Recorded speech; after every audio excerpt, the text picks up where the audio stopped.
I'll let Ellie talk about, one of the things that at Atkins, it was very, from James Cullen's point of view, it was about the inspiring projects, wasn't it? It was, yeah.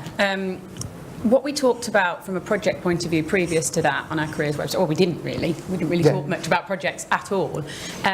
So it was about showcasing almost a bit of a USP for us. So how do we stand out from Arups, Balfour Beatty, those sorts of organisations that are also recruiting a mechanical engineer in London? How do we look different to them when essentially our job descriptions are going to be asking for the same sorts of things?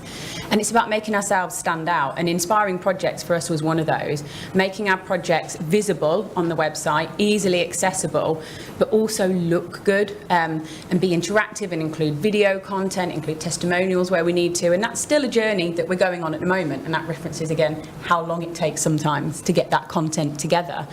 But yeah, making sure that we've got inspiring projects on there, but also that the content is really tailored to the culture of the organisation and what our organisation do. So one of the hashtags, for example, that runs directly through our website and through all our social media channels is Inside Atkins.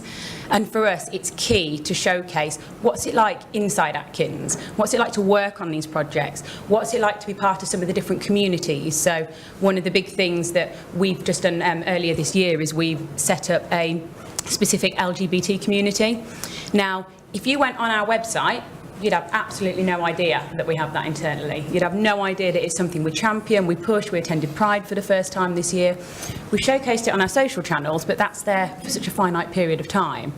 And what we're working at the moment is actually to make sure that anybody who goes on our website can see that we're an inclusive employer, but not just that we're telling them we're an inclusive employer, that content comes from our staff as well, that it's real, that it's genuine, that it's case studies, that it's stories, that it's videos from those individuals. And that's when you can start to see how much work has to go into getting the right content on there.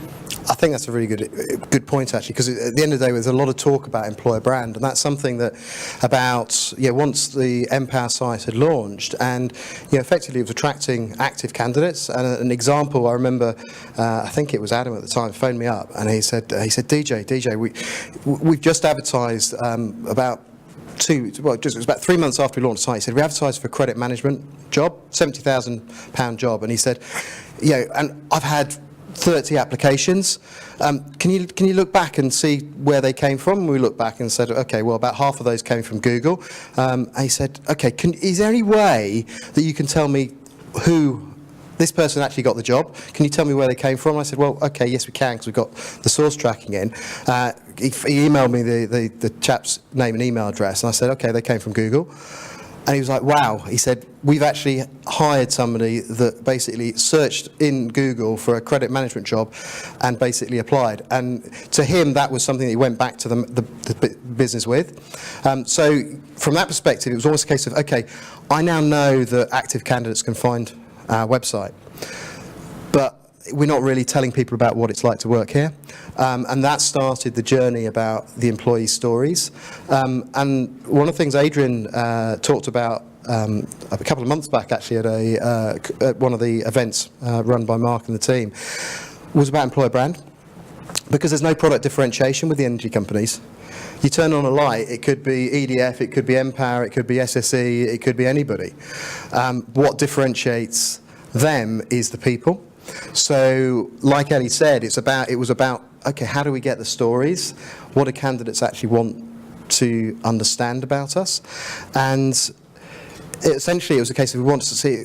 One of the guys said it's a case of, what is my desk? Where is my window?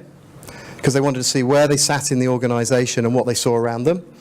And it was a really good little piece of just a description that we then went basically out to the business. So Adrian and his resourcing team went out to the business when they were recruiting and said, look, can we interview people that are doing the job?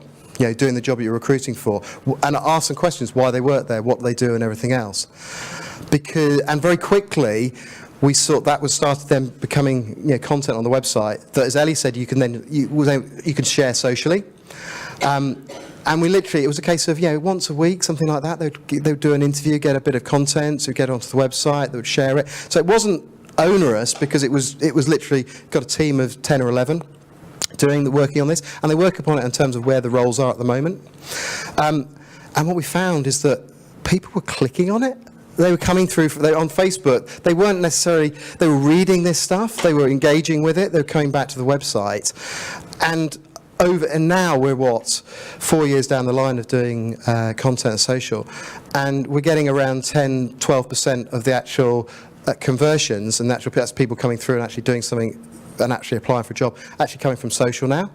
But they're not landing on a job, they're landing on this video, this little blog about day in the life. So it's really interesting how it naturally evolved, and these people, and what we found out was that people were really interested in what it really was like. They didn't want an over-corporate video. They wanted real videos. They wanted to hear about real people. To the point that we actually found out that a lot of the contact centre staff in the North East loved working at npower.